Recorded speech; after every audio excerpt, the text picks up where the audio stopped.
इस वीडियो में मैं 3 बातें बताने वाला हूँ। पहला यह कि पेन और पेंसिल की खासियतें और नुकसान क्या क्या हैं। दूसरा यह कि एसएससी स्टेनो की स्किल टेस्ट में पेंसिल के क्या फ़ायदे हैं। और तीसरा कि मैं किस चीज़ का प्रयोग किया था अपने स्किल टेस्ट में। पहले बात पेन और पेंसिल की।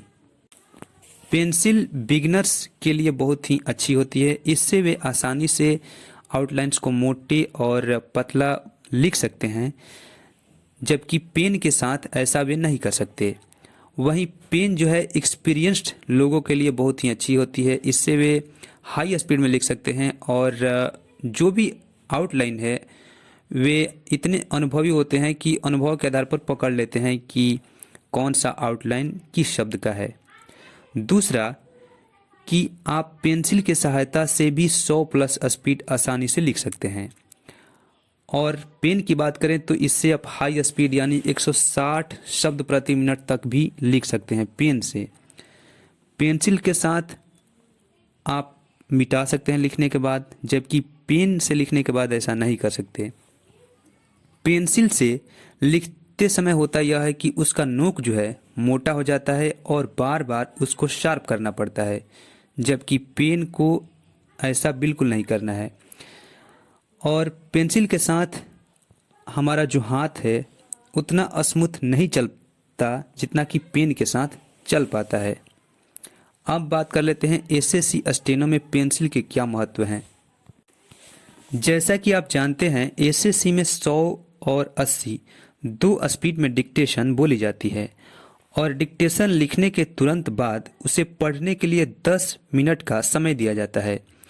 पढ़ने के दौरान जो भी कठिन शब्द होते हैं उनको आउटलाइन के नज़दीक लिखना बेहतर होता है ताकि टाइपिंग के वक्त दिक्कत ना हो।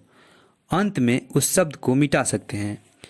दूसरी चीज़ कि डिक्टेशन में अगर किसी का नाम बोला गया हो तो उसे सिर्फ आउटलाइन में ही लिखना होता है, लेकिन आप अगर पेंसिल का इस्तेमाल करते हैं तो डिक्टेशन के दौरान उस नाम को आउटलाइन के बजाय शॉर्ट में भी लिख सकते हैं और बाद में उसे मिटाकर स्टेनो में लिख सकते हैं।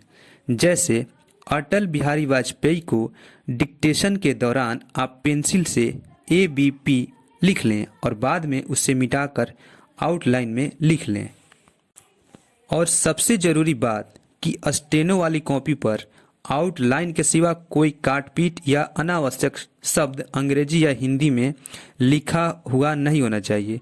केवल और केवल आउटलाइन ही होनी चाहिए। अब मैं बता दूं कि मैं अपने स्किल टेस्ट में किस चीज़ का प्रयोग किया था। तो मैं पेंसिल का प्रयोग किया था। जैसा कि आप यहाँ देख रहे हैं यह पेन जैसा था जिसमें अलग से नोक डालकर लिखी जाती है। इसका फ़ायदा यह होता है कि इसे बार बार छीलना नहीं पड़ता और 2-3 पेंसिल नहीं लेकर जाना पड़ता। साथ ही यह आसानी से दुकानों पर मिल भी जाता है। मैं जिस नोक का प्रयोग किया था वह सेलो का 0.7 mm का था। पेन और पेंसिल के मामले में हमेशा ध्यान रखना चाहिए कि उसको पकड़ने वाला जो सतह है वह गोल हो, सपाट नहीं। और आप देख रहे हैं कि पेंसिल कई मायने में फ़ायदेमंद है, इसलिए आप तय कर लें कि आपको पेन से लिखना है कि पेंसिल से।